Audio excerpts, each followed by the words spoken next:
Ladies and gentlemen, welcome back to the analysis of YOLENO TV. I hope you're well from wherever you're watching this channel. I know you're wondering about the background. Don't worry, this is a place I always like to frequent when I'm free, and especially on this Christmas season, I chose to frequent this place. Now, I want us to catch up on something that is developing, ladies and gentlemen. And in this analysis, I will want us to go directly to a statement that Babu Owino released. And the Inspector General of Police has come out clearly saying that the police officers are not the ones who are abducting Kenyans. And Babu Owino was reacting to a statement that IG KANJA made.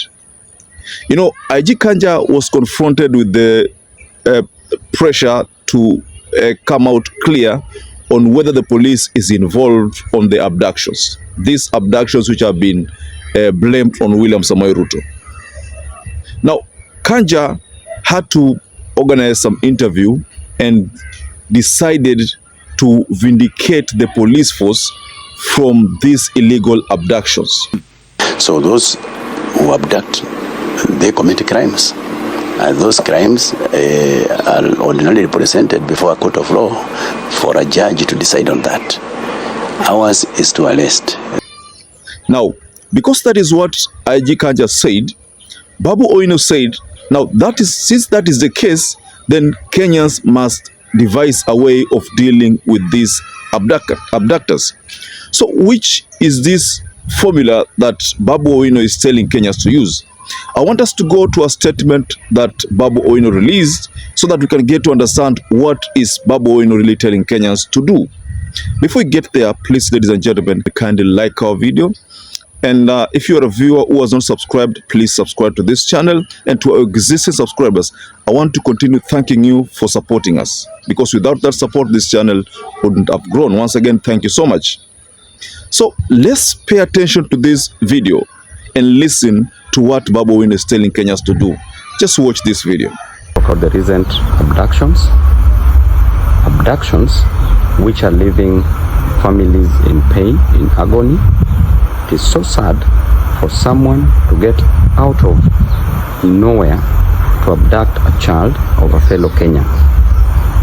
These abductions have already been condemned by different leaders, and the Inspector General of Police has come out clearly saying that the police officers are not the ones who are abducting Kenyans. I want to tell you, Kenyans, that it is a high time to stop these abductions, and you know what to do. Do not request the president not to abduct people. You have the solution. Now that we have been told that it is the criminal gangs who are abducting Kenyans, we need to deal with these criminal gangs. You know what to do. Anything humanly possible, anything around you, any material around you should be used to protect a fellow Kenyan. We will not allow abductions as Kenyans. If you stopped President Ruto from signing the finance bill into an act, then you can stop a few group of people, 2 or 3, from abducting fellow Kenyans. Let us deal with these people decisively. Kenyans, let us ensure that no Kenyan suffers anymore. Thank you and God bless you. Very well, ladies and gentlemen. Now, Babu Owino from that video is telling us to deal with these abductors the same way people deal with thieves who steal and then they are nabbed by mob justice. You know how it goes when you're a thief in the street and you're caught stealing maybe someone's tire, you are caught stealing someone's bicycle, you are caught stealing someone's phone, you are actually caught stealing someone's item. You know how it's normally done. So Babu Owino seems to be telling us to deal with these abductors that way. Why? Because IG KANJA has come out clear and said police is not involved. Police have not put these abductees on the cells. Police are not aware of these abductors. So in other words, police are not involved. So who is involved? Should we blame the DCI? Most likely the DCI has also come out clear that they are not part and parcel of this mess. Now, you see, the church has come out clear. Church has come out clear and sent a message to William Ruto. We also want to call a stop to the abductions that we are seeing. These are acts of darkness. These are not acts of the light. Let that person be arrested in daylight, brought to the court of law. Au kama yeyote yule anayenisikiliza wakati huu, it is bringing us back many years before independence. Na haya hata tusaidia hata kujenga confidence ya vijana wetu wa kesho. Politicians have also come out clear and said that this mayhem, this mess must be stopped. And one particular statement I could point out is one from Raila Amolo Odinga, who said that this is just like the days of Nyayo. But the good thing with Nyayo's days is that during Moi's days, you could be abducted, but you could be kept in a place that Kenyans are aware of, the Nyayo house. But in this particular dispensation, now you are abducted, but people don't know where you actually kept. That is the saddest thing with this kind of abduction. So what Raila was trying to tell whoever is involved, and he was sending his message to the president, most likely to the president or to the government, that look here, this is very primitive. One of those days when they used to arrest you and take you to Nyayo house.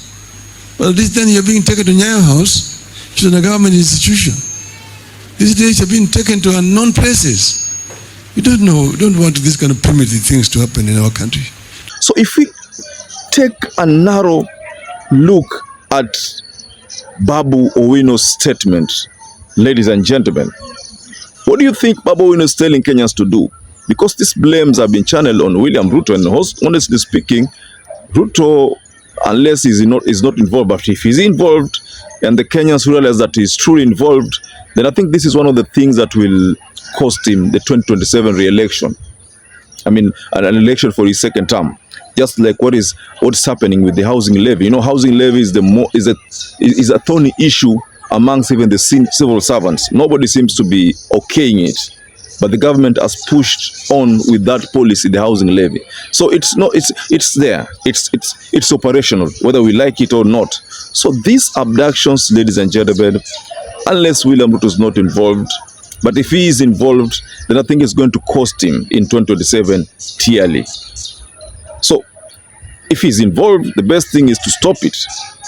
I mean, to put this issue to rest. But if he is involved, because Kenyans are going to speak up until the 2027, maybe some people in government are afraid that people will continue speaking up. So the best thing to do is to shut them, so that they don't talk. So maybe that's why abductions are taking place. I don't know. Is that going to solve it really? Let's just wait, because it's just a matter of time before we realize if it's going to help William Ruto or if it's whoever is involved in this matter, because Ruto has not come out clear to say that he's involved. The police have come out clear to say they're not involved. So who is? And Babu Owino is telling us to deal with these people the same way we normally deal with thugs. But these people are armed. That's another problem. How do you deal with someone who is armed? Do you use stones? Or do you resort to also using guns, machetes? Well, how are you going to deal with them? I think that is a very risky move. I think Babu Owino must have done that politically, but it's not the right way to deal with this thing. I think the best thing is just the people who are involved in this mess to stop it. So, ladies and gentlemen, I wanted to go below in the comment section and react regarding this request from Babu Owino. Is Babu Owino making sense? Babu Owino is sending political missiles, very strong message. And this statement from him ni changamoto kidogo, lakini he has said it. So let's just wait and see how Kenyans are going to react to this. But also I've learned that there are some demonstrations which are being organized.